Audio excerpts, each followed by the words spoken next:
Have you ever stopped to think that you might only have around 4,000 weeks to spend on this planet, assuming you live to be 80 years old? It's a startling realization, isn't it? But here's the kicker. Should your life's goal really be about getting everything done or doing everything efficiently? Well, according to Oliver Burkeman, the author of the eye-opening book, 4,000 Weeks Time Management for Mortals, there might just be a better way to manage the precious time you have. In this video, we're diving into Oliver Burkeman's life-changing ideas on how to make the most of your time, considering the fact that you'll never have enough of it to do everything you deem important. So, if you're ready to discover some game-changing insights and learn how to redefine your approach to time management, then make sure to hit that subscribe button, give us a thumbs up, and stick around to explore. Number 1. Acknowledge time limits. No quick fixes for all tasks. The issue isn't that we don't have enough time. We all have the same 24 hours in a day. The problem is thinking that if we become super skilled at managing our time, we can cram every task into those 24 hours and have a perfect, happy life. But here's the reality. Time is like a container, and it's only so big. You can't make it any larger. It's like trying to fit too many things into a small backpack. Eventually, it won't all fit. Now, the good news is that once you accept that time is limited and that trying to do everything isn't possible, it can be quite a relief. You can focus on what truly matters and let go of the pressure to do it all. This change in mindset can actually make you happier, because you're not constantly stressed about squeezing too much into your limited time. It's like realizing that you don't have to carry a mountain of books in your small backpack, and that can make your journey through life a lot more enjoyable. Number 2. Convenience isn't always best. Using a one-click food delivery app on your phone can be really convenient, but it can also mean you miss out on interacting with a real person. The key idea here isn't about whether to use the app or not, but it's about being aware that the easiest and most convenient way might not always be the best way.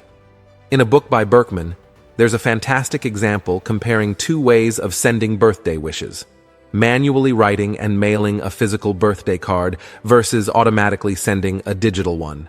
This example illustrates how putting in effort or dealing with a bit of inconvenience can actually strengthen relationships.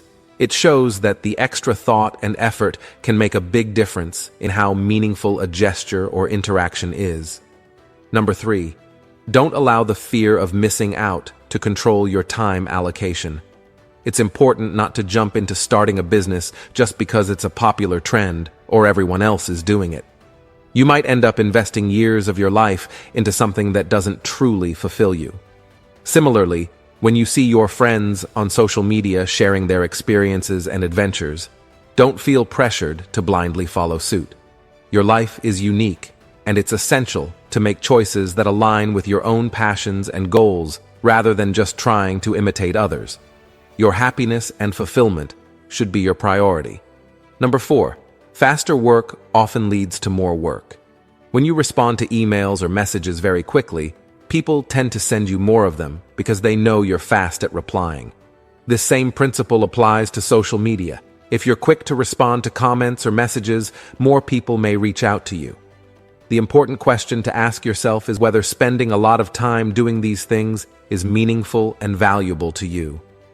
In other words, is it worth your time and effort to engage in rapid email, message, or social media responses? This helps you prioritize what matters most to you and how you want to spend your time online. Number 5. Time management helps, but won't fix stress.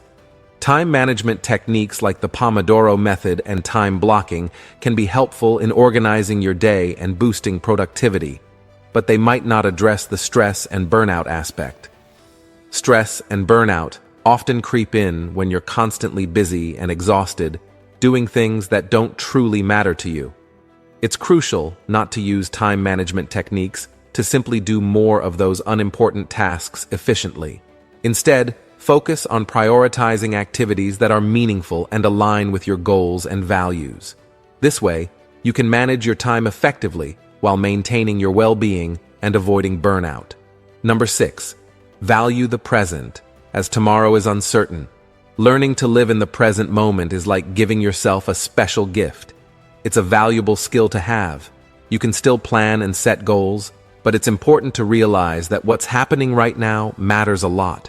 When you plan, you're basically making your best guess about the future. Number 7. Prioritize what truly matters to you daily, no matter how briefly. There's no future moment where all your work is magically finished and you have tons of free time. To avoid feeling overwhelmed, you should create a system where you prioritize yourself and your time. This idea is also a key lesson from the popular book The 7 Habits of Highly Effective People by Stephen Covey. It shows that some widely known time management techniques are still helpful when used correctly, especially when you recognize that your time is limited. Covey encouraged people to spend more time on things that are important but not urgent. This doesn't always mean work-related tasks. It can be working on a creative project, strengthening relationships, or pursuing a hobby, things that might not seem important traditionally, but truly matter to you. Number 8. Allow unproductive hours. If you constantly feel the pressure to be productive every minute of the day, it can lead to a lot of stress. You might find yourself frustrated even when doing simple tasks like washing dishes because you think you should be working and earning money instead. But who sets these expectations? It could be influenced by media, books, or societal culture. However, it's essential to recognize that not every moment has to be about productivity in the traditional sense. Washing dishes, for example, can be a moment of slowing down and taking a breather from the busy pace of life. It's a form of mindfulness and a chance to find satisfaction in simple, everyday activities without the constant pressure to be productive as defined by external standards. Number 9. Restrict the number of tasks you're working on simultaneously. When you have lots of tasks you're working on at the same time, it's easy to switch to a different task when one becomes difficult or boring. But constantly switching between tasks doesn't help you finish them, and it can make you feel stressed. To avoid this, try to limit the number of tasks you're working on to just 1, 2, or 3. Experiment to find what works best for you. This way, you can focus better and get more things done. Number 10. Procrastination often avoids failure fear. Sometimes the main reason we don't do what's really important to us is because we're afraid of failing and feeling bad about it. We try to avoid that kind of pain. But if we understand that fear is what's stopping us, we can confront it directly and still do the important things, even if we're scared. Number 11. Find joy in the process and live with the outcome. If you find joy in doing what you truly love, you're already a winner. You don't need approval from others or even money to feel content. It's not that those things aren't nice, but you don't depend on them to be happy or satisfied. Your happiness comes from enjoying what you do. Number 12. Allocate limited time for less important tasks. In life, there are many things that might seem cool or fun to do, and these can take up a lot of your time. These things are okay, but if you want to achieve truly great and meaningful things, you need to limit the time you spend on those merely good things. To figure out what's truly important to you, you can use something called the regret minimization framework, which was popularized by Jeff Bezos from Amazon.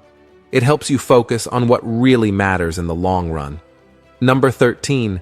Settling into tasks is inevitable. Your time is limited, so you can't do everything. Sometimes you might feel scared committing to a big project that will take 5 years because you worry about missing out on other great opportunities during that time. So, you might keep looking for short-term jobs instead. But always looking for short-term jobs is also a kind of settling. It's a different type of commitment. It's important to realize that some form of settling is inevitable. What's essential is choosing the type of settling that suits you best. Don't think that settling means you're not living life to the fullest. It's about making choices that work for you and your goals. Number 14.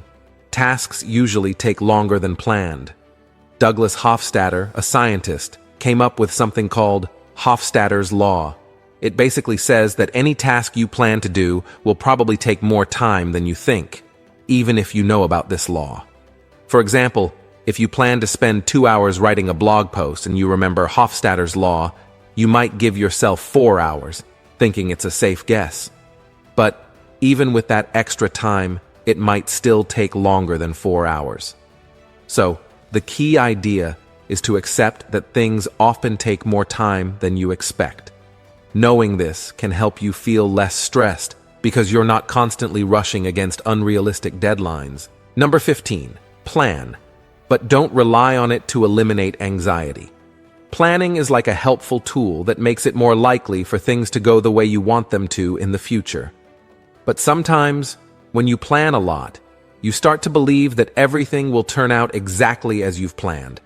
You forget that plans are just plans, not guarantees. When the actual result doesn't match what you expected, it can make you feel stressed. So it's important to remember that no matter how much you plan, things can still go wrong. You should plan, but don't set your expectations too high. Be prepared for surprises along the way. Number 16. Reduce your time on social media and news websites.